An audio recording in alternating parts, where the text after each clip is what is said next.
Hey everybody, Jared here. Today I'm coming at you with the Latch Pad section tutorial of the 12 Stone Church MainStage template series. Today we're going to be talking about what latch pads are, how we utilize them in a worship setting, and how we can use them to make us better keys players. So you may be asking yourself, Jared, what is a latch pad? Well, in short, a latch pad is a pad usually consisting of notes 151 that drone or latch forever. We use those in sections where we need a warm blanket sound and we don't need the pad to necessarily move while we're changing chords playing the piano. Or it puts us hands-free in kind of moments like the intro to Good Grace, for example. We've got a warm blanket pad and the acoustic is playing over the top. Also, an example would be Promises Never Fail. It's got a nice warm pad and the piano is moving very quickly.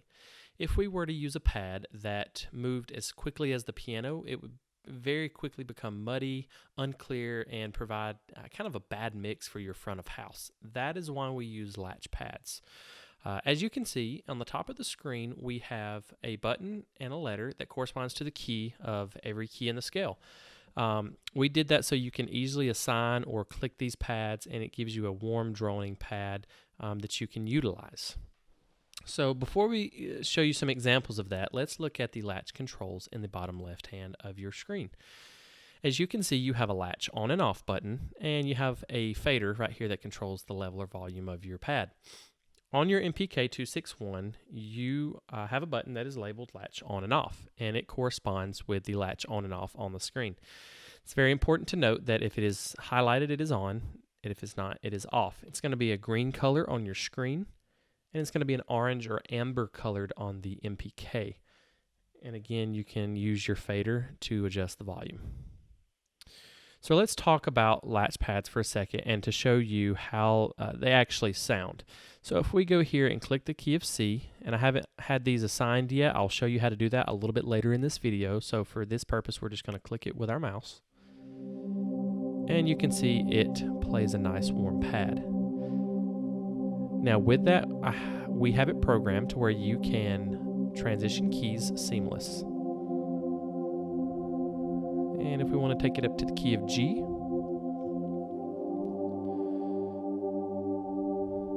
now if we want to kill the pad, we have to hit the latch on and off. It lets it fade out, and then we have to turn it back on if we want to start another latch pad. That's how you let those fade out and let you control that. So let's talk about the octaves and intervals for a second. You can see the knobs that are to the right here. Basically, they are what they say they are. They control the octave or the range that you're playing on the keyboard, and then how many notes that are in the pad itself. So let's start the pad in the key of C. And on your MPK, you have two knobs in the top right that are labeled latch octave and latch intervals.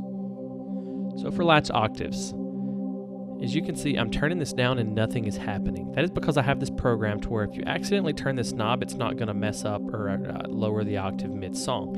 You have to put it where you want it and restart the pad.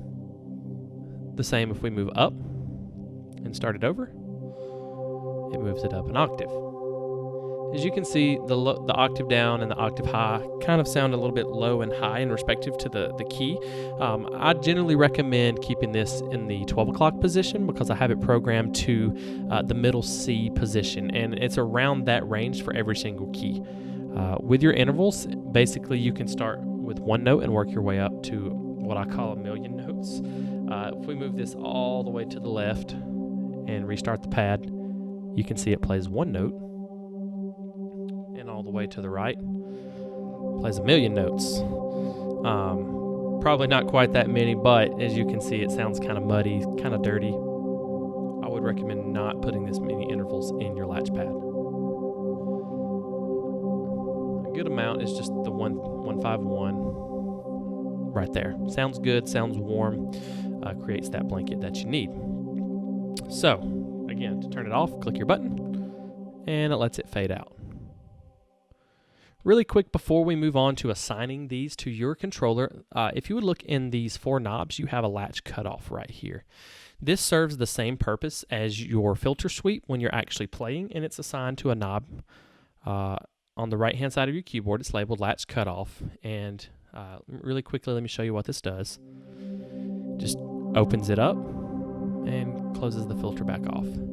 Generally, I keep mine almost all the way off just because it creates a warm kind of blanket pad.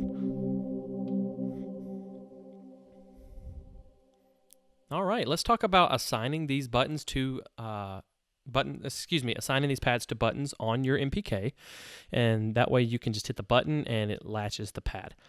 So if you need any additional help in layout mode, please refer back to that tutorial. It gives a little bit more in depth of what layout mode is and how you can do that. We're kind of just going to work through this really quickly to save on time for this video.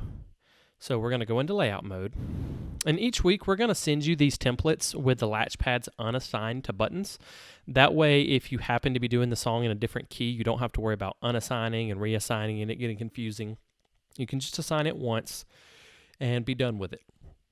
So a great way to check this is in the MIDI port right here. If it's not assigned to the MPK, I usually put them in Logic Remote because we don't use that.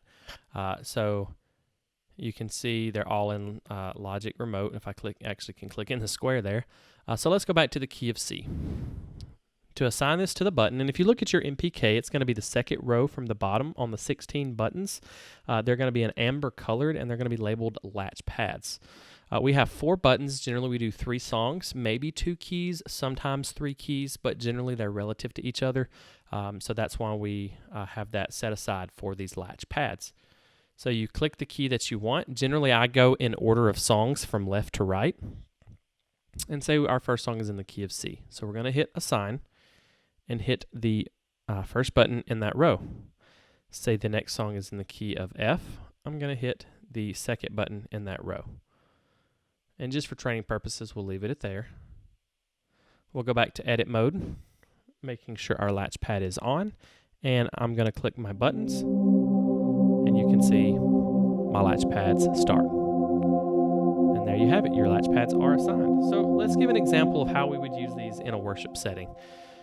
When I talk about having pads that don't move, I mean that it creates a blanket sound sometimes where the pastor is talking, or at the very end of a worship set, you can kill everything but the latch pad and play the piano on top of it if you would like. There's more than one way to skin a cat, as the old tale would say. This is just another tool for the toolbox. I like to use this in down moments because it allows me to play more of a piano-driven worship tone. If you're not playing the piano and you're kind of just chord changing with your pads, then it would be okay to use that pad with the filter down to kind of move through that progression. It's all in what the atmosphere of your room is. It all falls in what you're trying to accomplish as a keys player. But this is what it would sound like if you were to use the latch pad in one of those settings. So I have my button assigned to the key of C, making sure that my pad is on. And we bring it up to a modest level.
And as you can see, the pad didn't move a whole lot.